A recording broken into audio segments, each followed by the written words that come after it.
지금 모스크바가 발칵 뒤집혔습니다. 러시아 최고 핵물리학자의 충격적인 한마디 때문이었습니다. 30년 동맹 중국을 버리고 한국과 손잡아야 한다. 분노한 중국은 즉각 반발했고 미국은 급비 회의를 소집했습니다. 그가 이런 파격 발언을 한 이유는 단 하나였습니다. 국제원자력기구 사찰단으로 한국을 방문했을 때 인류의 핵 전략을 뒤바꿀 7분의 기적을 목격했기 때문입니다. 도대체 한국은 어떤 괴물을 숨기고 있었던 걸까요? 지금부터 그날 제네바에서 벌어진 충격적인 진실을 폭로합니다. 저는 알렉세이 카라초프입니다. 러시아 쿠르차토프 연구소에서 30년간 핵물리학을 연구해온 수석 연구원이죠. 그날 새벽 4시 모스크바 자택에서 울린 암호화된 전화 한 통이 제 인생을 완전히 바꿔놓을 줄은 꿈에도 몰랐습니다. 카라초프 박사님, 즉시 준비하십시오. 제네바행 특별기가 2시간 후 출발합니다. 빅토르 페도로프 원자력청 차관의 목소리였습니다. 그의 목소리에는 평소와 달리 묘한 긴장감이 서려 있었죠. 무슨 일입니까? 이렇게 급하게. 전화로는 설명할 수 없습니다. 다만 이번 회의가 러시아 핵 전략의 미래를 결정할 것이라는 점만 알아두십시오. 공항으로 향하는 차 안에서 저는 배포된 극비 문서를 읽기 시작했습니다. 국제원자력기구가 주최하는 비공개 핵안보 특별회의. 참가국은 단 4나라와 한 곳의 특별 옵저버. 미국, 러시아, 중국, 인도, 그리고 한국. 저는 명단을 다시 한번 확인했습니다. 분명 한국이 적혀 있었죠. 핵무기가 없는 나라가 왜 이런 최고위급 회의에 초대받은 걸까요? 제네바 UN 본부 지하 3층. 일반인은 물론 대부분의 UN 직원조차 모르는 특별 회의실이 있습니다. 방음과 전파 차단이 완벽한 그곳에서 회의가 열렸죠. 회의실에 들어서자 이미 각국 대표단이 자리를 잡고 있었습니다.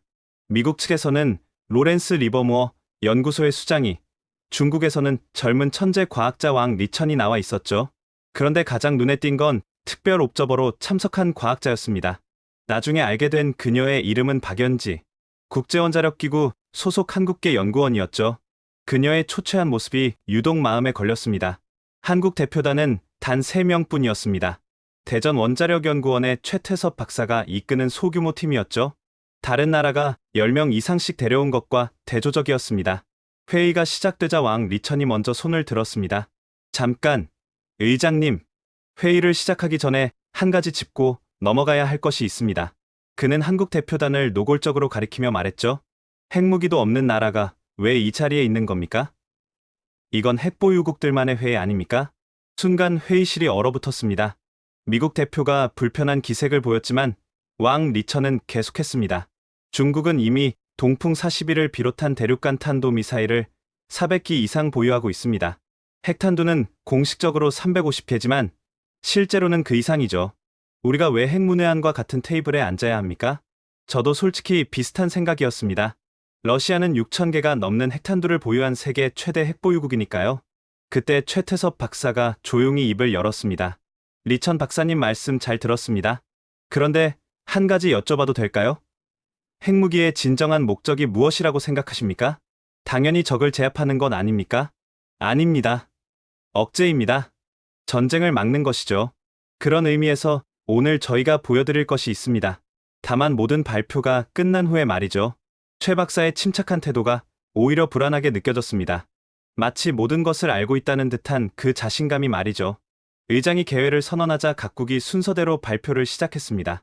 미국은 새로운 전술핵 개발을, 러시아는 극초음속 미사일 기술을 자랑했죠. 중국 차례가 되자 왕 리천이 일어섰습니다. 그의 얼굴에는 오만함이 가득했죠. 여러분, 중국이 왜 진정한 핵 초강대국인지 보여드리겠습니다. 크린의 거대한 지하 시설이 나타났습니다. 신장 위구르 사막 지하 800m, 축구장 50개를 합친 크기의 비밀 연구 단지였죠. 이곳에서 우리는 차세대 핵융합 무기를 개발하고 있습니다. 기존 핵무기의 100배 위력을 가진 신무기죠. 연구원만 5,000명, 연간 예산은 500억 달러입니다. 확실히 인상적이었습니다. 저도 그런 규모의 시설은 처음 봤으니까요. 하지만 뭔가 이상한 점이 있었습니다. 리천 박사님, 질문이 있습니다. 그 5,000명의 연구원들이 서로 협력합니까? 아니면 각자 분리된 구역에서 일합니까? 왕 리천의 표정이 순간 굳었습니다. 보안상 당연히 구획화되어 있습니다. 각 팀은 전체 프로젝트의 일부만 알죠. 그럼 누가 전체 그림을 봅니까? 당연히 당 중앙입니다. 저는 고개를 끄덕였습니다. 역시 제가 예상한 대로였죠. 거대하지만 분절된 시스템, 창의성이 죽은 기계적 연구, 그게 중국의 한계였습니다. 인도 차례가 되었을 때 그들은 자신들의 아그니 미사일 프로그램과 핵잠수함 개발을 자랑스럽게 발표했습니다. 하지만 한국 대표단은 조용히 듣고만 있었죠. 박연지가 조용히 손을 들었습니다. 모두의 시선이 그녀에게 쏠렸죠. 저도 한마디 하고 싶습니다. 그녀의 목소리는 떨리고 있었지만 눈빛은 단호했습니다. 왕 박사님은 중국의 거대한 시설을 자랑하셨습니다. 하지만 저는 그 시설을 방문한 적이 있어요. 2년 전 국제원자력기구 조사단의 일원으로요. 왕 리천이 놀란 표정을 지었습니다. 그곳에서 저는 이상한 것을 봤습니다.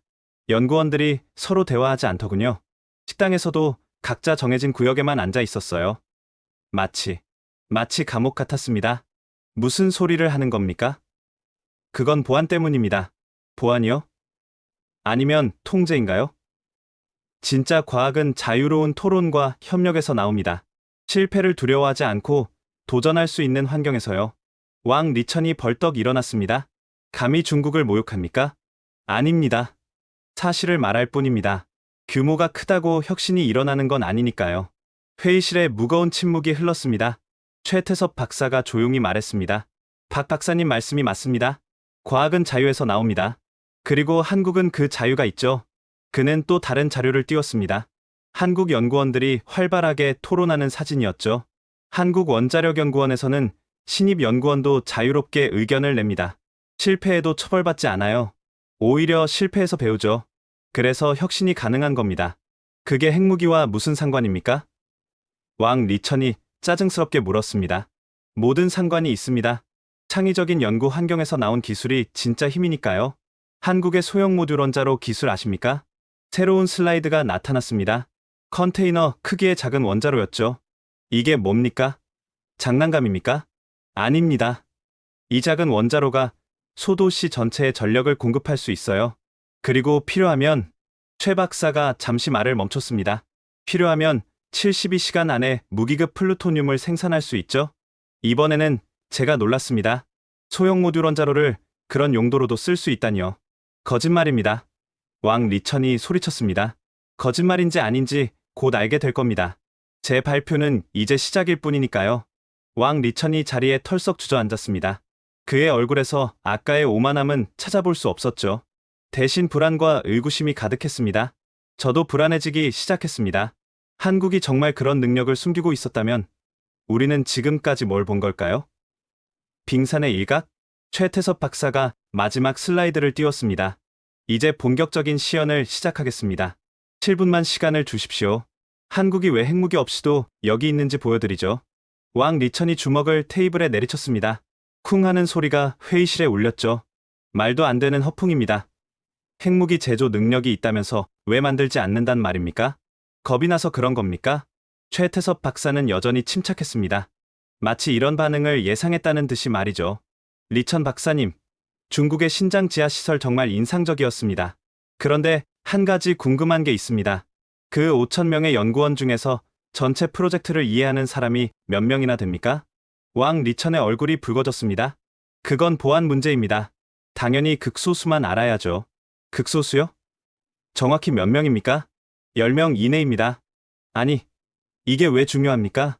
최 박사가 스크린을 바꿨습니다.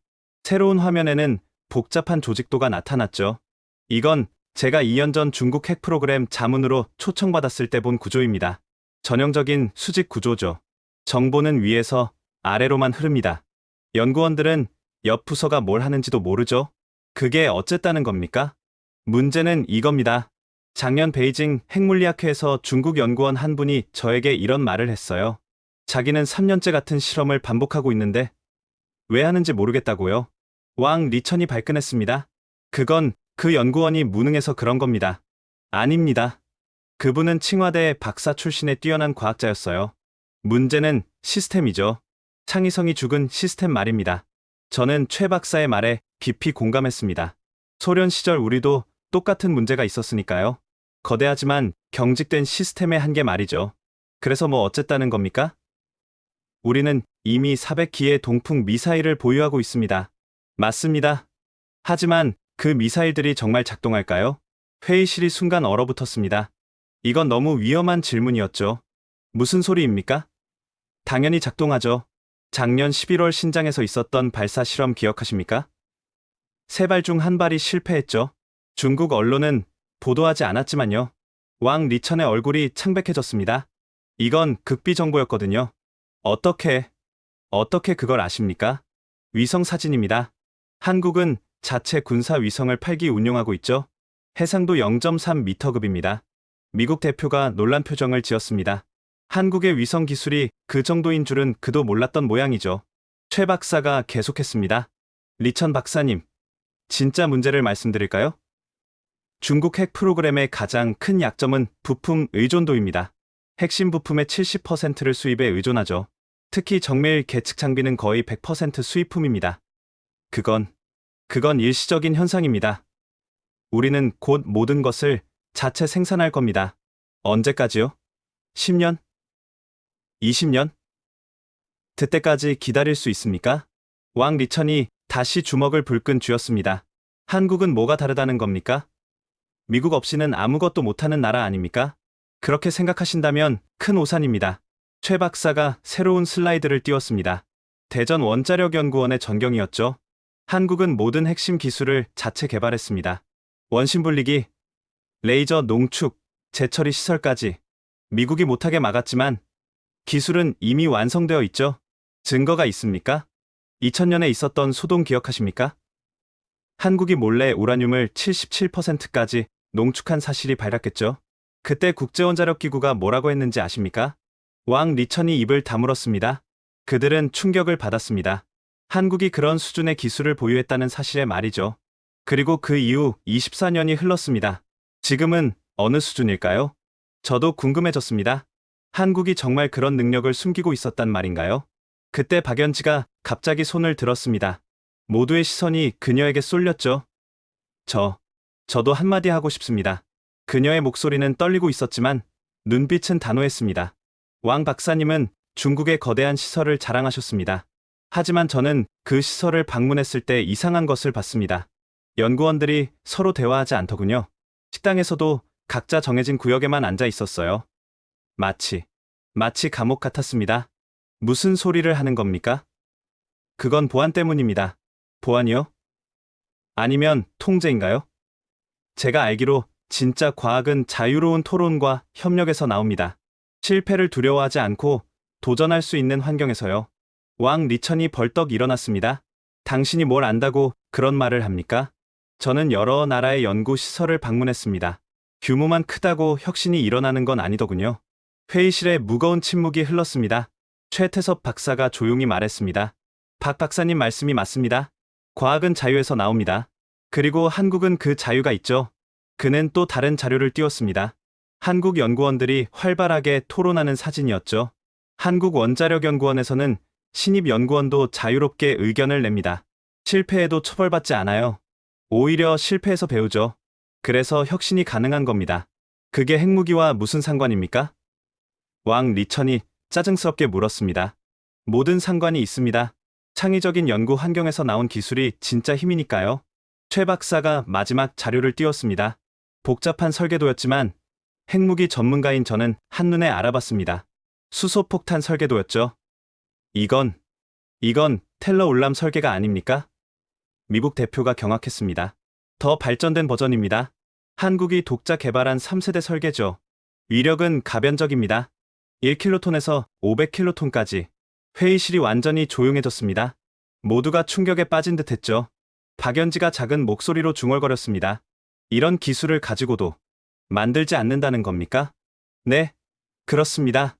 그것이 진정한 힘입니다. 할 수 있지만 하지 않는 선택. 그것이 한국의 철학입니다.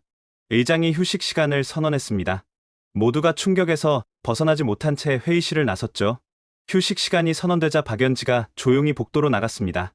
저는 왜인지 그녀를 따라가고 싶었죠. 아마 그녀의 눈에서 본 절망이 저를 움직이게 했나 봅니다. 복도 끝 창가에 서 있는 그녀에게 다가갔습니다. 박 박사님, 아까 용감한 발언이었습니다. 그녀가 놀란 듯 돌아봤습니다. 눈가가 붉어져 있었죠. 카라초프 박사님, 러시아 쿠르차토프 연구소의 전설이시죠. 논문을 많이 읽었습니다. 제 논문을 어떻게 보셨습니까? 국제원자력기구에서 일하면서 접할 수 있었어요. 정말 대단한 연구들이었습니다. 그녀가 쓴 웃음을 지었습니다. 박사님, 제가 한국계라는 걸 아시나요? 하지만 저는 한국에서 태어나지 않았어요. 조부모님이 일본으로 이주하셨고, 저는 거기서 자랐죠. 그래서 국제원자력기구에서, 네, 중립적인 위치에서 일하고 싶었어요. 하지만 오늘 최 박사님의 발표를 보니 제 뿌리가 있는 나라가 이렇게 대단한 줄 몰랐네요. 그녀는 주위를 둘러본 후 목소리를 낮췄습니다. 사실 저는 특별한 임무가 있었어요. 각국의 핵 프로그램을 조사하는 것이었죠. 그 과정에서 정말 많은 것을 봤습니다. 어떤 것들을요? 파키스탄의 칸 박사 네트워크, 이란의 비밀시설, 그리고 북한의 영변도 방문했어요. 저는 놀랐습니다. 영변은 외부인이 거의 갈 수 없는 곳이었으니까요. 3년 전 겨울이었어요. 국제원자력기구 특별조사단으로 갔죠. 영하 20도였는데 난방이 없었습니다. 연구원들이 실험실에서 담요를 쓰고 일했어요. 손이 얼어서 펜도 제대로 못 잡았죠. 그런 환경에서 어떻게 연구요? 그게 연구였을까요? 그들은 그냥 상부에서 시킨 대로 숫자를 만들어냈을 뿐이에요. 실패하면 어떻게 되는지 아십니까? 그녀의 목소리가 떨렸습니다. 제가 만난 한 연구원이 말해줬어요. 동료 한 명이 실험에 실패했는데 사실 장비가 고장나서 그런 건데도 변명할 기회조차 없었대요.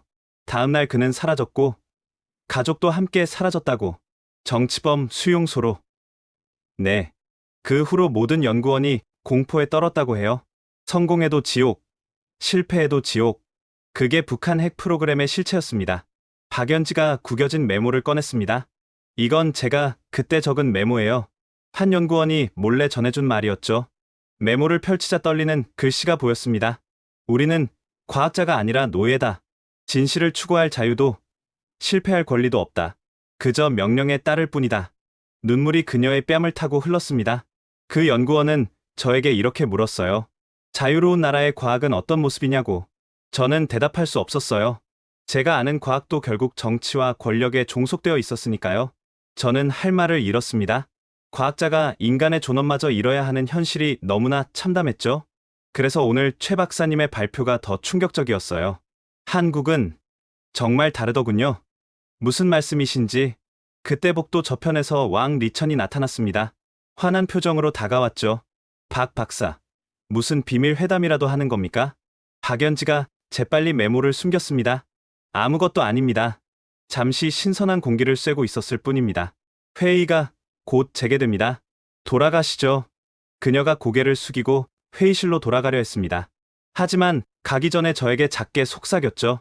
자유로운 과학이 가능한 곳이 있다면 그곳이 진짜 강한 나라 아닐까요?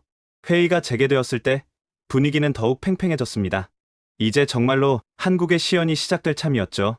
최태섭 박사가 일어섰습니다. 여러분, 이제부터 보여드릴 것은 시뮬레이션이 아닙니다.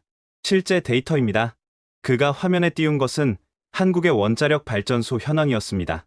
한국은 현재 26기의 원자로를 운영 중입니다. 전력의 30%를 원자력으로 생산하죠. 하지만 이게 전부가 아닙니다. 새로운 지도가 나타났습니다.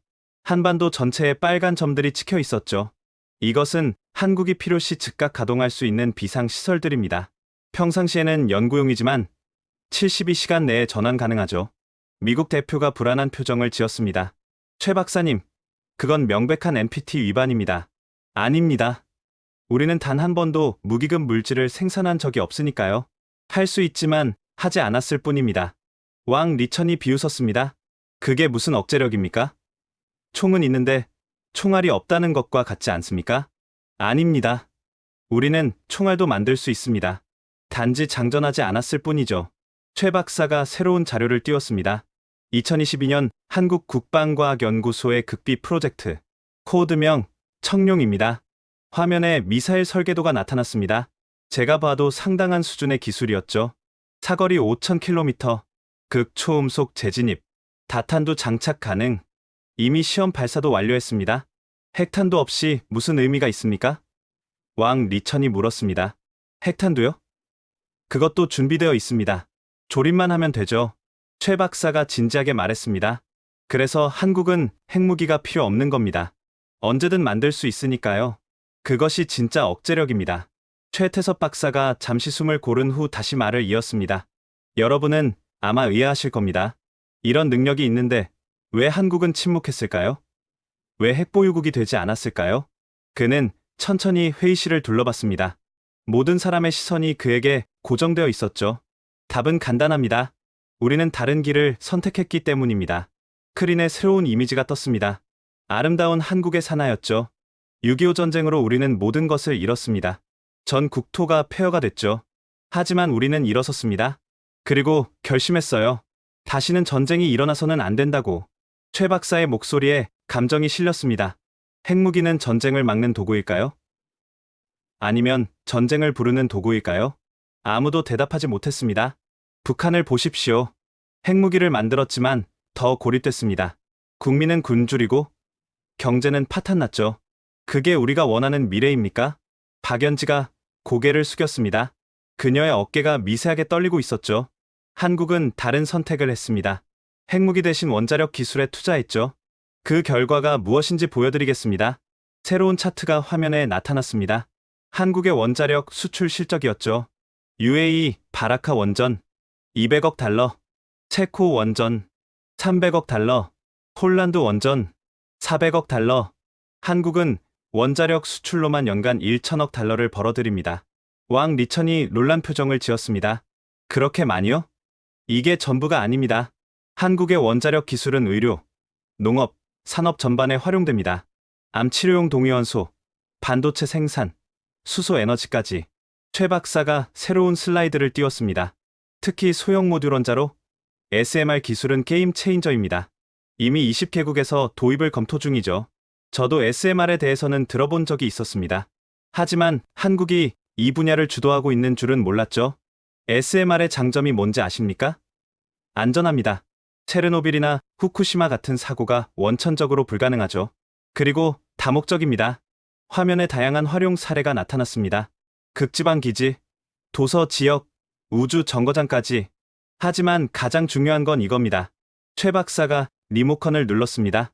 화면이 바뀌며 충격적인 문구가 나타났죠. SMR 하나당 플루토늄 연간 생산 가능량 10kg. 회의실이 술렁였습니다. 10kg이면 미국 대표가 말을 잇지 못했습니다. 네, 핵무기 2발 분량입니다. 한국은 현재 10기의 SMR을 운영 중이고 앞으로 50기를 추가 건설할 계획입니다. 간단한 계산만 해도 엄청난 숫자였죠. 연간 핵무기 100발 분량의 플루토늄 생산 능력. 하지만 우리는 단 1g도 무기용으로 전환하지 않았습니다. 모두 평화적 목적으로만 사용하죠. 왕 리천이 냉소적으로 웃었습니다. 그게 자랑입니까? 능력이 있는데 사용하지 않는다는 게 자랑이 아니라 전략입니다. 최 박사가 단호하게 말했습니다.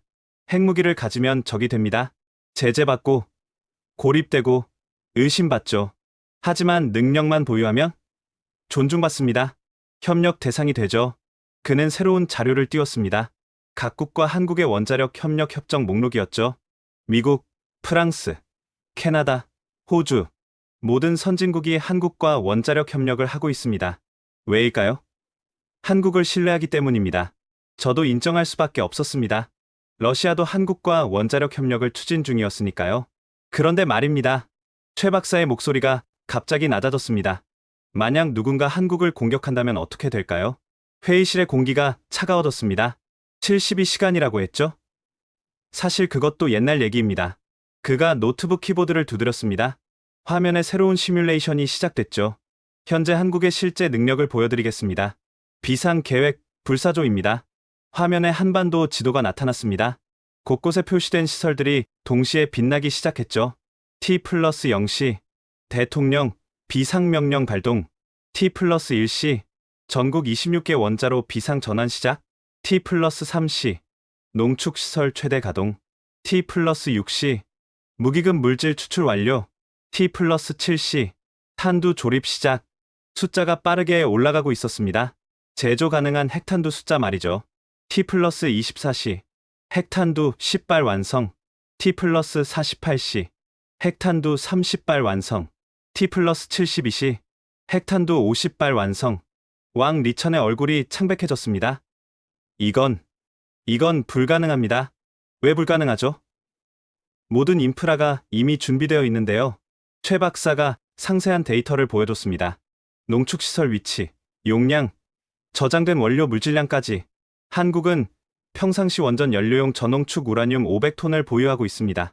이걸 재농축하면 충분합니다. 핵탄두 100발 이상 제조가 가능하죠. 제가 대신 대답했습니다. 최 박사가 고개를 끄덕였습니다. 정확합니다. 카라초프 박사님, 미국 대표가 불안한 표정으로 물었습니다. 한국 정부가 정말 이런 계획을 승인했습니까? 공식적으로는 존재하지 않는 계획입니다. 하지만 최 박사가 의미심장하게 미소 지었습니다. 모든 준비는 완료되어 있죠. 단지 스위치를 켜지 않았을 뿐입니다. 박연지가 떨리는 목소리로 물었습니다. 왜 이런 능력을 숨겼습니까? 숨긴 게 아닙니다. 조용히 준비했을 뿐이죠. 한국 속담에 이런 말이 있습니다. 빈수레가 요란하다. 진짜 힘은 소리 내지 않습니다. 그는 잠시 말을 멈추고 회의실을 둘러봤습니다. 여러분, 한국이 왜 여기 있는지 이제 아시겠습니까? 우리는 핵무기 없이도 핵보유국입니다. 아니, 어쩌면 그 이상일지도 모르죠. 회의실은 무거운 침묵에 잠겼습니다. 모두가 충격에서 헤어나오지 못하고 있었죠. 저는 생각했습니다. 이것이 진정한 억제력인가? 보이지 않는 위협이 보이는 위협보다 더 무서운 것인가? 그때 최 박사가 폭탄 선언을 했습니다. 아, 그리고 한 가지 더 있습니다. 아까 7분이라고 했죠? 그게 무슨 의미인지 이제 보여드리겠습니다. 최태섭 박사가 노트북을 열었습니다. 화면에는 복잡한 프로그램 인터페이스가 떠 있었죠. 지금부터 보여드릴 것은 시뮬레이션이 아닙니다. 실시간 원격 제어 시스템입니다. 미국 대표가 불안한 표정을 지었습니다. 설마 실제 시설을 연결한 겁니까? 물론 가동은 하지 않을 겁니다. 하지만 시스템이 실제로 작동한다는 것은 보여드릴 수 있죠? 최 박사가 스크린을 가리켰습니다. 한국 지도 위에 수십 개의 점이 나타났습니다. 한국 전역에 분산된 연구용 원자로 15기, 농축시설 8곳, 재처리 실험실 12곳, 모두 평화적 목적의 시설들입니다. 그가 키보드를 두드리자 각 시설의 실시간 상태가 화면에 나타났습니다. 하지만 이 시설들은 하나의 네트워크로 연결되어 있습니다. 중앙 통제 시스템으로요.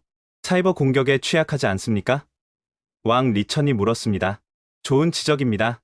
그래서 이 시스템은 완전히 독립된 양자 암호 통신망을 사용합니다. 해킹이 원천적으로 불가능하죠. 최 박사가 새로운 화면을 띄웠습니다. 복잡한 알고리즘이 실시간으로 돌아가고 있었죠. 자, 이제 시작하겠습니다. 타이머를 켜주세요. 대형 스크린에 디지털 시계가 나타났습니다. 000000 시작. 최 박사의 손가락이 춤추듯 키보드를 두드렸습니다. 화면의 시설들이 하나둘 활성화되기 시작했죠. 1단계 비상 프로토콜 활성화. 모든 연구용 원자로를 생산 모드로 전환. 15개의 점이 녹색에서 주황색으로 바뀌었습니다. 2단계 농축시설 가동. 저농축 우라늄을 고농축으로 전환 시작. 시뮬레이션 상에서 원심 분리기들이 미친 듯이 돌아가기 시작했습니다. 농축도를 나타내는 그래프가 가파르게 올라갔죠. 3단계 플루토늄 추출. 사용 후 핵연료에서 플루토늄 분리. 타이머가 1분을 넘어섰습니다. 모든 사람이 숨죽이고 지켜보고 있었죠. 4단계 무기금 물질 정제. 순도 99.9% 달성. 왕 리천이 놀란 목소리로 말했습니다. 이렇게 빨리요? 보통 몇 주가 걸리는 과정 아닙니까? 한국은 레이저 농축 기술을 보유하고 있습니다. 기존 방식보다 100배 빠르죠. 타이머가 3분을 지났습니다. 5단계 탄두 부품 제조. 3D 프린팅 기술로 정밀 부품 생산. 화면에 3D 프린터들이 동시에 작동하는 모습이 나타났습니다. 복잡한 형태의 부품들이 층층이 쌓여가고 있었죠. 이건 공상과학 영화가 아닙니까? 러시아 대표단의 한 사람이 중얼거렸습니다. 아닙니다. 한국 국방과학연구소는 이미 5년 전 금속 3D 프린팅으로 미사일 부품을 제조하는 데 성공했습니다. 5분이 지났습니다. 6단계 최종 조립. 로봇 시스템이 자동으로 탄두를 조립합니다. 화면에 로봇 팔들이 정밀하게 움직이며 부품을 조립하는 모습이 나타났습니다. 마치 시계를 조립하듯 정교했죠. 7단계 품질 검증 및 장착 준비 완료. 타이머가 6분 30초를 가리켰습니다. 완료. 정확히 6분 47초. 화면에 레디라는 글자가 크게 떴습니다. 회의실은 죽은 듯 고요했습니다. 모두가 충격에 빠져 있었죠. 불가능합니다. 왕 리천이 힘없이 중얼거렸습니다. 왜 불가능합니까? 모든 기술이 이미 존재합니다. 단지 통합하지 않았을 뿐이죠. 미국 대표가 떨리는 목소리로 물었습니다. 이게 정말 7분 만에 가능하다는 겁니까? 실제로는 더 빠를 수도 있습니다. 이건 안전 마진을 충분히 둔 시뮬레이션이니까요. 7분은 상징적인 숫자입니다. 신속 대응 능력을 보여드린 거죠. 박연지가 눈물을 글썽이며 말했습니다. 북한은 10년을 걸려도 못 만드는데? 최 박사가 그녀를 바라봤습니다. 그의 눈에 연민이 서려 있었죠. 박 박사님, 기술의 차이가 아닙니다. 시스템의 차이죠. 자유로운 연구 환경에서는 불가능이 가능이 됩니다. 그가 다시 전체를 향해 말했습니다. 하지만 중요한 건 이게 아닙니다. 최 박사가 화면을 껐습니다. 한국은 이 모든 능력이 있지만 사용하지 않습니다. 왜일까요? 그는 새로운 슬라이드를 띄웠습니다. 한국의 도시 야경이었죠. 불빛이 찬란했습니다. 우리에게는 지킬 것이 너무 많기 때문입니다. 우리가 이룬 평화와 번영, 자유와 민주주의, 이것들이 핵무기보다 소중합니다. 그럼 왜 이런 능력을 개발한 겁니까? 왕 리천이 물었습니다. 억제력입니다. 진짜 억제력이요. 최 박사가 설명을 이었습니다. 핵무기를 가진 나라는 선제 공격의 대상이 됩니다. 적들이 먼저 제거하려 하죠. 하지만 핵무기가 없으면서도 즉시 만들 수 있는 나라는? 그가 잠시 말을 멈췄습니다. 공격할 명분도 없고 공격해도 소용없습니다. 7분 만에 핵보유국이 될 수 있으니까요. 저는 깊은 감명을 받았습니다. 이것이야말로 진정한 전략적 사고였죠. 게다가 이 능력은 숨길 수도 없습니다. 인공위성이 다 지켜보고 있으니까요. 모든 나라가 한국의 능력을 알고 있습니다. 단지 공개적으로 인정하지 않을 뿐이죠. 미국 대표가 고개를 끄덕였습니다. 그들도 이미 알고 있었다는 뜻이었죠. 이것이 바로 투명한 억제력입니다. 숨기지 않되 과시하지도 않는, 할 수 있되 하지 않는, 이것이 한국의 철학입니다. 박연지가 조용히 물었습니다. 그런 자제력이 어떻게 가능합니까? 최 박사가 미소 지었습니다. 그것이 바로 다음에 말씀드릴 내용입니다. 한국의 진짜 힘, 보이지 않는 방패에 대해서요. 최태섭 박사가 물 한 모금을 마신 후 다시 말을 시작했습니다. 기술만으로는 충분하지 않습니다. 진짜 힘은 다른 곳에서 나오죠. 그가 새로운 영상을 재생했습니다. 한국의 일상적인 거리 풍경이었죠. 이 평범한 사람들이 바로 한국의 진짜 방패입니다.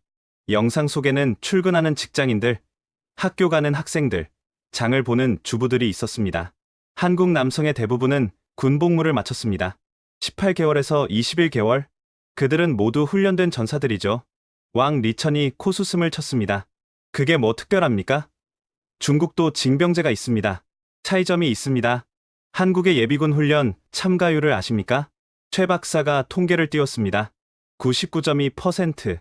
법적 의무지만 거의 모든 사람이 자발적으로 참가합니다. 자발적이라고요? 제가 놀라서 물었습니다. 네. 물론 불참하면 벌금이 있지만 그것만으로는 설명이 안 됩니다. 러시아의 예비군 훈련 참가율은 얼마입니까? 저는 대답할 수 없었습니다. 30%도 안 되는 수치가 부끄러웠으니까요. 더 놀라운 통계가 있습니다. 새로운 그래프가 나타났습니다. 전쟁 발발 시 참전 의향 설문조사입니다. 한국 남성의 92%, 여성의 78%가 반드시 참전하겠다고 답했습니다. 박연지가 믿을 수 없다는 표정을 지었습니다. 여성도요? 네. 한국 여성들은 의무복무 대상이 아니지만 자원입대자가 매년 증가하고 있습니다. 현재 여군 비율은 8.8%입니다. 최 박사가 또 다른 영상을 재생했습니다. 군사훈련 장면이었죠. 이것은 작년 있었던 전국 단위 민방위 훈련입니다. 참가 인원 500만 명, 전 국민의 10%가 동시에 훈련에 참가했습니다. 영상 속에서 사이렌이 울리자 거리의 모든 사람이 일사불란하게 대피소로 이동했습니다. 불과 3분 만에 거리가 텅 비었죠. 이런 훈련을 한국은 매월 실시합니다. 70년 동안 단 한 번도 빠짐없이요. 미국 대표가 감탄했습니다. 이런 수준의 민방위 체계는 본 적이 없습니다. 이게 끝이 아닙니다. 최 박사가 새로운 자료를 보여줬습니다. 한국의 모든 아파트 지하에는 대피소가 있습니다. 전시에 5천만 국민의 80%가 즉시 대피할 수 있죠. 식량과 물은 최소 2주분이 비축되어 있습니다. 그런 준비를 왜 왕 리천이 의아해했습니다. 전쟁의 상처를 기억하기 때문입니다. 6.25 전쟁으로 200만 명이 죽었습니다. 그 기억이 DNA에 새겨져 있습니다. 박연지가 조용히 말했습니다. 북한도 전쟁을 겪었습니다. 하지만 북한 주민들은 다릅니다. 한국은 그 상처를 극복하고 더 강해졌습니다. 트라우마를 힘으로 바꿨죠. 최 박사가 감동적인 영상 하나를 더 재생했습니다. 이것은 작년 포항 지진 때의 영상입니다. 규모 5.4의 지진으로 건물들이 흔들렸습니다. 하지만 놀라운 장면이 이어졌죠. 시민들이 자발적으로 구조 활동에 나선 것입니다. 지진 발생 10분 만에 시민 자원봉사자 1만 명이 모였습니다. 30분 만에 5만 명. 정부가 요청하기도 전에 말이죠. 영상 속 사람들은 질서정연하게 움직였습니다. 누가 지휘하는 것도 아닌데 완벽한 팀워크를 보였죠. 이것이 한국의 진짜 힘입니다. 위기 앞에서 하나가 되는 국민. 그 어떤 핵무기보다 강력한 방패죠. 하지만 핵무기 앞에서는 왕 리천이 반박하려 했습니다. 핵무기로 한국을 공격한다고 가정해 봅시다. 그럼 어떻게 될까요? 최 박사가 시뮬레이션을 실행했습니다. 첫째, 7분 내에 한국도 핵보유국이 됩니다. 둘째, 전 세계가 공격국을 규탄할 겁니다. 한국은 핵무기 없는 평화국가니까요. 셋째, 가장 중요한 것. 그가 화면을 가리켰습니다. 한국의 동맹국들이 가만히 있지 않을 겁니다.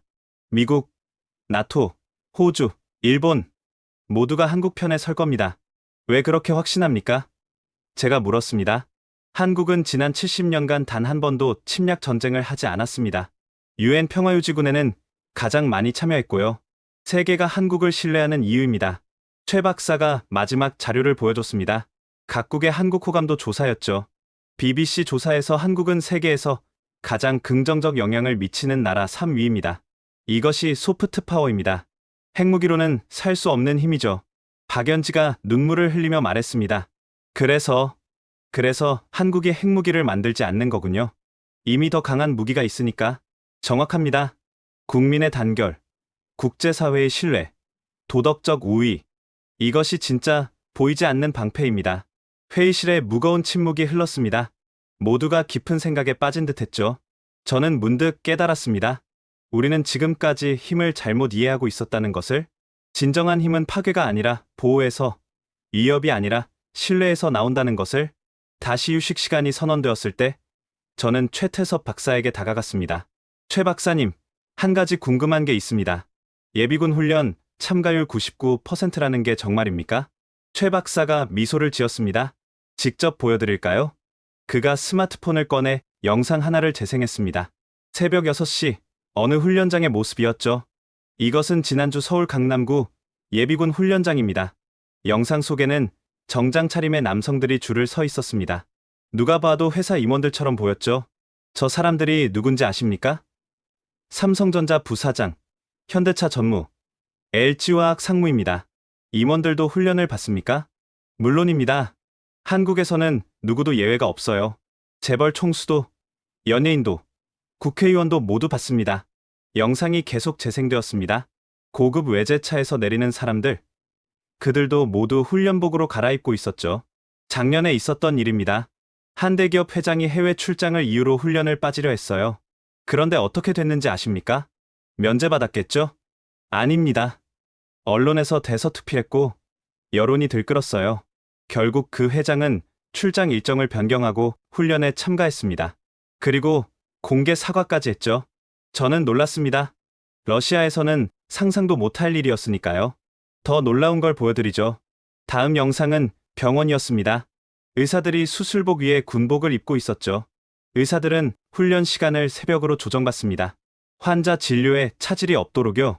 새벽 4시에 훈련받고 7시에 수술하러 갑니다. 그렇게까지 해야 합니까? 한국 의사 중에 이런 말을 한 사람이 있어요.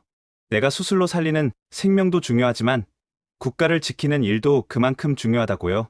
최 박사가 또 다른 사진을 보여줬습니다. 훈련장에서 찍은 것인데 한 남성이 목발을 짚고 서 있었죠. 이 사람은 교통사고로 다리를 다쳤습니다. 의사가 안정을 취하라고 했는데도 훈련장에 나왔어요. 왜요? 그가 한 말이 인상적이었습니다. 북한이 쳐들어올 때 다리 다쳤다고 안 오겠습니까? 훈련도 마찬가지입니다라고요. 왕 리천이 우리 대화를 듣고 다가왔습니다. 그게 왜 자랑입니까? 시간 낭비 아닙니까? 시간 낭비요? 최 박사가 진지한 표정을 지었습니다. 리천 박사님, 작년 중국 정저우 홍수 때 며칠 만에 구조가 완료됐죠? 일주일 정도. 한국은 2020년 수해 때 하루 만에 주민 전원을 구조했습니다. 왜일까요? 예비군 훈련을 받은 시민들이 즉시 구조대가 됐기 때문입니다. 최 박사가 당시 영상을 보여줬습니다. 폭우가 쏟아지는 가운데 시민들이 조직적으로 움직이고 있었죠. 저 사람들 보이십니까? 평범한 회사원들입니다. 하지만 예비군 훈련에서 배운 대로 인명 구조를 하고 있어요. 소방관이 오기 전에 이미 100명을 구했죠. 영상 속 한 남성이 인터뷰하는 장면이 나왔습니다. 예비군 훈련에서 로프 사용법을 배웠어요. 그게 오늘 정말 유용했습니다. 덕분에 할머니 3분을 구할 수 있었죠. 최 박사가 새로운 통계를 보여줬습니다. 한국의 재난 대응 속도는 세계 1위입니다. 이유가 뭘까요? 전 국민이 훈련된 예비 전력이기 때문입니다. 그런데 실제 전쟁이 나면 어떻게 됩니까? 제가 물었습니다. 좋은 질문입니다. 2010년 연평도 포격 사건을 아십니까? 북한이 민간인 거주 섬을 포격한. 맞습니다. 그때 놀라운 일이 일어났어요. 최 박사가 당시 뉴스 영상을 재생했습니다.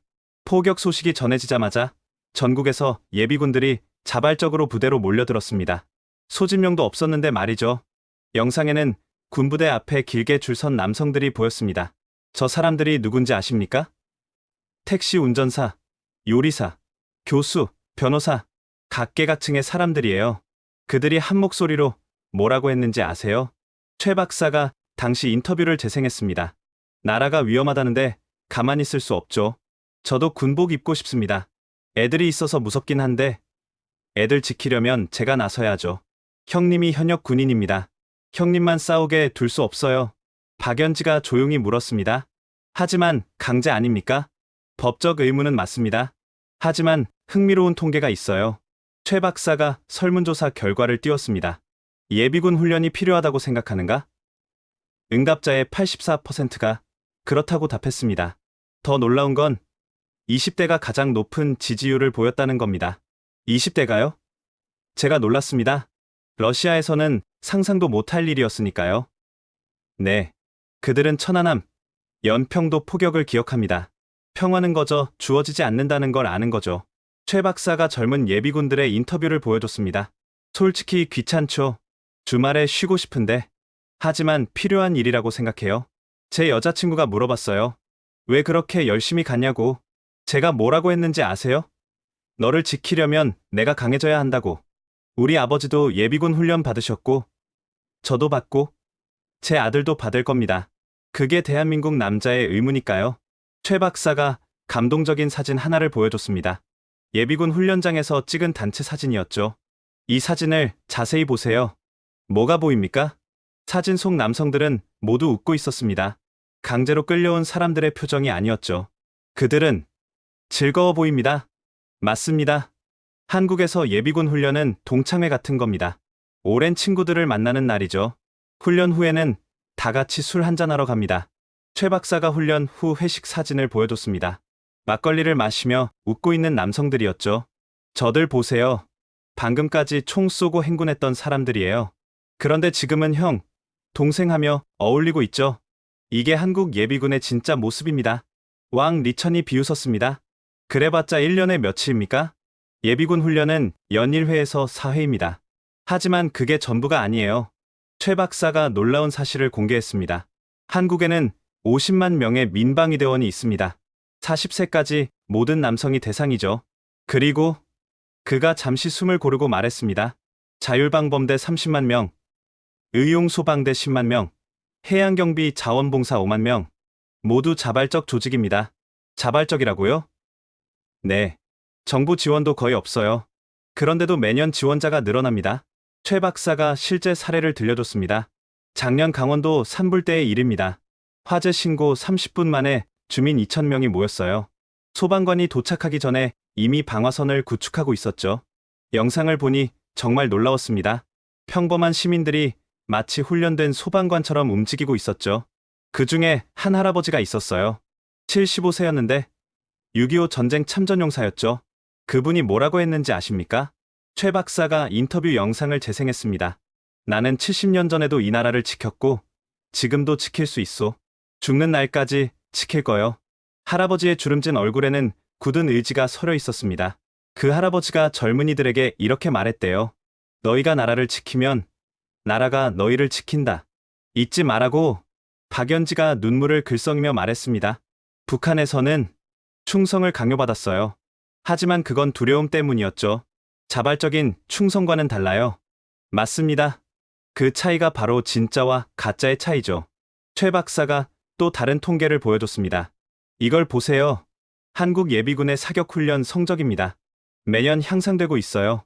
왜일까요? 훈련을 강화해서? 아닙니다. 예비군들이 자비로 사격장에 가서 연습하기 때문이에요. 정부가 시킨 게 아니라 스스로 실력을 키우는 겁니다. 왕 리천이 의아해했습니다. 왜 자기 돈으로? 자부심 때문입니다. 나도 필요하면 나라를 지킬 수 있다는 자부심이죠. 최 박사가 마지막 비밀을 공개했습니다. 한국 예비군의 진짜 비밀을 알려드릴까요? 모두가 숨을 죽였습니다. 전시 동원령이 떨어지면 72시간 내에 300만 명이 소집 완료됩니다. 그런데 실제로는 500만 명이 나타날 겁니다. 어떻게 그걸 아십니까? 2010년 연평도 포격 때 실제로 일어난 일이니까요. 동원령도 없었는데 예비군들이 자발적으로 부대로 몰려들었습니다. 나라가 위험하다는 소식만으로요. 최 박사가 당시 군부대 상황실 영상을 보여줬습니다. 저 보세요. 전화가 불통이 될 정도로 걸려왔어요. 다들 나도 싸우게 해달라는 전화였죠. 오히려 군에서 진정시키느라 애를 먹었습니다. 저는 깊은 감명을 받았습니다. 이것이야말로 진정한 국방력이었죠. 심지어 이런 일도 있었어요. 해외에 있던 교포들이 비행기 표를 끊어서 귀국하려 했다고. 조국이 위험하면 우리도 싸운다면서요. 박연지가 놀란 표정을 지었습니다. 해외 교포까지? 네. 그게 한국인의 DNA예요. 위기 때 뭉치는 것.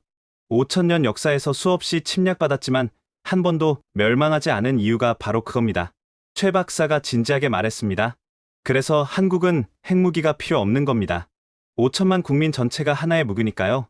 그 어떤 핵무기보다 강력한. 회의실로 돌아왔을 때 분위기는 완전히 달라져 있었습니다. 모두가 한국을 다시 보고 있었죠. 저는 생각했습니다. 진정한 억제력은 무기가 아니라 사람에게서 나오는 것이 아닐까? 자발적으로 나라를 지키려는 국민이야말로 최강의 방패가 아닐까? 회의가 마무리될 때 의장이 선언했습니다. 오늘 우리는 새로운 패러다임을 목격했습니다. 한국이 보여준 것은 단순한 기술력이 아니라 21세기 안보의 새로운 모델입니다. 회의가 끝난 후 저는 빅토르 페도로프 차관과 함께 제네바 공항으로 향했습니다. 차 안에서 그는 오랫동안 말이 없었죠. 카라초프 박사, 어떻게 생각하십니까? 충격적입니다. 한국이 이런 능력을 가지고 있었다니. 그것보다 더 충격적인 건 그들의 철학입니다. 힘이 있는데도 사용하지 않는다니. 페도로프 차관이 창밖을 바라보며 말했습니다. 러시아는 6,000개의 핵탄두를 가지고 있습니다. 하지만 우리가 정말 안전한가요? 저는 대답할 수 없었습니다. 우크라이나 사태 이후 러시아는 더욱 고립되고 있었으니까요. 제재, 고립, 경제 붕괴, 핵무기가 이것들을 막아줬습니까? 하지만 핵무기가 없었다면 한국을 보십시오. 핵무기 없이도 번영하고 있지 않습니까? 모스크바로 돌아온 후 저는 크렘린에서 열린 비밀회의에 참석했습니다. 국방부, 외무부, 정보부의 고위 관리들이 모두 모였죠. 카라초프 박사, 제네바 회의 내용을 보고해 주십시오. 저는 한국이 보여준 능력을 상세히 설명했습니다. 7분 핵무기 제조 능력, SMR 기술, 그리고 무엇보다 국민의 단결력을? 말도 안 됩니다. 국방부 장관이 테이블을 쳤습니다. 핵무기 없이 어떻게 그런 억제력을 가질 수 있단 말입니까? 하지만 사실입니다. 미국도 인정했습니다. 외무부 차관이 신중하게 말했습니다. 만약 이게 사실이라면 우리의 핵 전략을 재고해야 합니다. 핵무기만으로는 충분하지 않다는 뜻이니까요. 정보부장이 자료를 펼쳤습니다. 우리도 확인했습니다. 한국의 원자력 기술은 이미 세계 최고 수준입니다. 특히 SMR 분야에서는 러시아를 앞서고 있죠. 그럼 우리는 어떻게 해야 합니까? 대통령 보좌관이 물었습니다. 저는 조심스럽게 의견을 냈습니다. 한국과 협력해야 합니다. 모두가 저를 쳐다봤습니다. 러시아가 한국에게 배워야 한다는 겁니까? 국방부 장관이 화를 냈습니다. 배우는 게 아니라 협력입니다. 우리에게는 자원이 있고 한국에게는 기술이 있습니다. 페도로프 차관이 저를 지원했습니다. 카라초프 박사 말이 맞습니다. 계속 중국과 북한에만 의존할 수는 없습니다. 중국과 북한은 우리의 동맹입니다. 국방부 장관이 반박했습니다. 정말 그렇습니까? 중국은 우리를 이용할 뿐이고 북한은 짐이 될 뿐입니다. 회의실이 술렁였습니다. 저는 결정적인 정보를 공개했습니다. 제네바에서 왕 리천이 한 말을 아십니까? 러시아는 이제 중국의 주니어 파트너라고 했습니다. 모두가 충격을 받았습니다. 그리고 국제원자력기구의 박연진은 북한의 핵 프로그램이 사실상 붕괴 상태라고 증언했습니다. 페도로프 차관이 덧붙였습니다. 반면 한국은 우리를 존중합니다. 기술 협력을 제안했고 시베리아 개발에도 투자하겠다고 했죠. 대통령 보좌관이 깊은 생각에 빠졌습니다. 한국과 가까워지면 한국은 미국의 동맹이지만 독립적입니다. 그들만의 길을 가고 있죠. 저는 마지막 조언을 했습니다. 러시아의 미래를 생각해야 합니다. 핵무기에만 의존하는 나라의 미래가 있을까요? 아니면 기술과 혁신으로 나아가야 할까요? 회의는 결론 없이 끝났습니다. 하지만 변화의 씨앗은 뿌려졌죠. 일주일 후 놀라운 소식이 전해졌습니다. 러시아 정부가 한국과의 원자력 협력 확대를 검토한다는 것이었죠. 그리고 한 달 후 더 충격적인 뉴스가 나왔습니다. 박연지가 한국으로 갔다는 소식은 국제 핵물리학계를 발칵 뒤집었습니다. 제네바 회의 2달 후 그녀는 국제원자력기구를 떠나 한국원자력연구원에 합류했죠. 저는 그녀의 소식이 궁금했습니다. 다행히 국제원자력기구 회의에서 그녀를 다시 만날 수 있었죠. 이번엔 한국 대표단의 일원으로서였습니다. 박 박사님, 아니 이제는 뭐라고 불러야 하나요? 그녀가 환하게 웃었습니다. 제네바에서 봤던 그 우울한 모습은 온데간데 없었죠. 그냥 연지라고 불러주세요. 한국에서는 모두 그렇게 부릅니다. 한국 생활은 어떻습니까? 꿈만 같습니다. 자유롭게 연구할 수 있다는 게 이렇게 행복한 일인지 몰랐어요. 그녀는 대전 원자력연구원에서 일하고 있었습니다. 바로 최태섭 박사팀에서요. 처음엔 적응이 힘들었어요. 국제기구에서는 중립적이어야 했는데 여기서는 적극적으로 의견을 내야 하더라고요. 충격이었겠군요. 네, 첫 회의 때 일입니다. 제가 조심스럽게 의견을 냈는데 최 박사님이 좋은 아이디어다. 한번 해보자고 하시는 거예요. 처음엔 의외였죠. 연지는 연구실 사진을 보여줬습니다. 최첨단 장비들이 즐비했죠. 이런 장비를 마음대로 쓸 수 있다니. 게다가 실패해도 괜찮다고 하니 정말 새로운 세계였어요. 실패해도 괜찮다고요? 네, 최 박사님이 그러시더라고요. 실패는 성공의 어머니다. 많이 실패할수록 더 많이 배운다고. 그녀의 눈이 반짝였습니다. 그래서 저도 과감하게 도전하기 시작했어요. 국제기구에서는 보수적이어야 했는데 여기서는 혁신적일수록 환영받아요. 어떤 연구를 하십니까? 토륨 기반 원자로 연구해요. 우라늄보다 안전하고 깨끗한 에너지원이죠. 무기 전용이 거의 불가능해서 평화적 용도로만 쓸 수 있어요. 연지는 자신의 논문을 보여줬습니다. 국제저널에 게재 예정인 것이었죠. 한국 도착 6개월 만에 논문을 완성하다니 놀랍습니다. 한국 동료들이 많이 도와줬어요. 경쟁자가 아니라 협력자로 대해주더라고요. 그녀는 감격스러운 표정으로 말했습니다. 무엇보다 놀라운 건 제가 외국인이라고 차별하지 않는다는 거예요. 오히려 다른 관점을 가져와 줘서 고맙다고 하죠. 가족은 한국에 계십니까? 연지의 표정이 밝아졌습니다. 네. 어머니가 작년에 한국으로 오셨어요. 일본에서 혼자 계셨는데 제가 모시고 왔죠. 지금 대전에서 함께 살고 있어요. 어머니는 적응을 잘하셨나요? 처음엔 언어 때문에 힘드셨는데 이웃들이 정말 친절하게 도와주셨어요. 지금은 동네 할머니들과 친구가 되셨죠.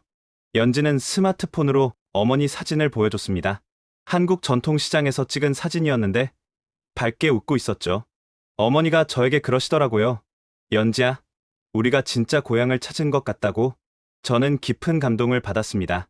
연지 씨, 한국의 핵 능력에 대해 어떻게 생각합니까? 그녀가 진지한 표정을 지었습니다. 제네바에서 최 박사님이 보여준 7분 시연. 사실 저는 그게 더 큰 의미가 있다고 생각해요. 어떤 의미요? 기술력을 보여준 게 아니라 자제력을 보여준 거죠. 할 수 있는데도 하지 않는 선택. 그게 진짜 강함 아닐까요? 연지는 목소리를 낮췄습니다. 북한은 할 수 없는데 한다고 허풍 떨고 한국은 할 수 있는데 안 한다고 조용히 있고 어느 쪽이 진짜 강한 나라일까요? 답은 명확하죠. 네. 그래서 제가 한국을 선택한 겁니다. 여기서는 진짜 과학을 할 수 있으니까요. 인류를 위한 과학 말이에요. 제네바 회의 6개월 후, 세계는 조용히 변하고 있었습니다. 미국은 한국과의 원자력 협정을 개정했고, 일본은 SMR 기술 도입을 결정했습니다. 심지어 중국도 한국과의 원자력 협력을 타진하고 있었죠. 저는 모스크바 대학으로 돌아와 특별 강연을 준비했습니다.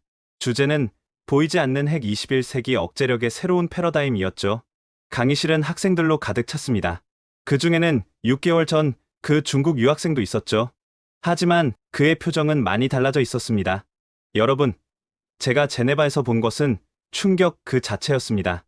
저는 천천히 이야기를 시작했습니다. 핵무기 없는 나라가 핵보유국들을 압도했습니다. 어떻게 그것이 가능했을까요? 한 학생이 손을 들었습니다. 기술력 때문 아닙니까? 기술도 중요합니다. 하지만 더 중요한 건 철학이었습니다. 저는 칠판에 두 단어를 적었습니다. 파괴와 창조. 핵무기는 파괴의 도구입니다. 하지만 한국은 같은 기술을 창조의 도구로 만들었죠. 중국 유학생이 조심스럽게 손을 들었습니다. 교수님, 그럼 중국과 러시아도 한국처럼 할 수 있을까요? 좋은 질문입니다. 하지만 쉽지 않을 겁니다. 왜요? 시스템의 문제입니다. 자유로운 사고, 창의적 협력, 실패를 용납하는 문화, 이것들이 먼저 필요하니까요. 또 다른 학생이 물었습니다. 그럼 핵무기는 이제 무의미한 건가요? 그렇지는 않습니다. 하지만 핵무기만으로는 부족하다는 걸 깨달아야 합니다. 저는 마지막 슬라이드를 띄웠습니다. 한국의 야경 사진이었죠. 진정한 힘은 무엇일까요? 적을 파괴하는 능력일까요? 아니면 스스로를 지키고 발전시키는 능력일까요? 강의실이 조용해졌습니다. 한국은 우리에게 새로운 길을 보여줬습니다. 핵무기 없이도 강할 수 있다는 것. 아니, 어쩌면 핵무기가 없기에 더 강할 수 있다는 것을? 중국 유학생이 다시 물었습니다. 교수님은 러시아가 어떻게 해야 한다고 생각하십니까? 저는 잠시 고민했습니다. 이것은 위험한 질문이었죠. 하지만 진실을 말해야 했습니다. 러시아는 선택해야 합니다. 과거의 길을 계속할 것인가? 아니면 새로운 길을 모색할 것인가? 새로운 길이란 협력과 혁신의 길입니다. 한국이 보여준 것처럼요. 강의가 끝난 후 중국 유학생이 저에게 다가왔습니다. 교수님, 사실 저도 많이 생각했습니다. 중국의 미래에 대해서요. 어떤 생각을 했습니까? 힘의 정의를 다시 생각해봐야 할 것 같습니다. 진짜 강한 나라는 국민이 행복한 나라 아닐까요? 저는 그의 어깨를 두드렸습니다. 좋은 깨달음입니다. 그것이 바로 한국이 우리에게 가르쳐준 교훈이죠. 지금까지 러시아 핵물리학자가 제네바에서 목격한 충격적인 진실을 들려드렸습니다. 핵무기 없는 나라가 어떻게 핵보유국을 압도했는지 그 비밀을 이제 아시겠나요? 한국의 진정한 힘은 보이지 않는 곳에 있었습니다.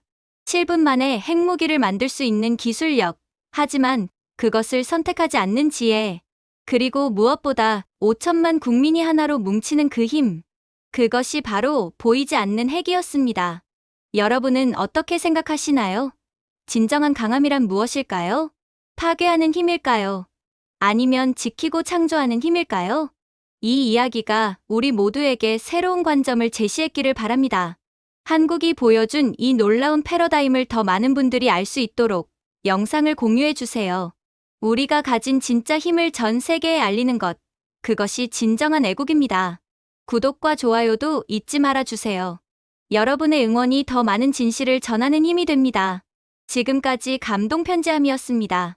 감사합니다.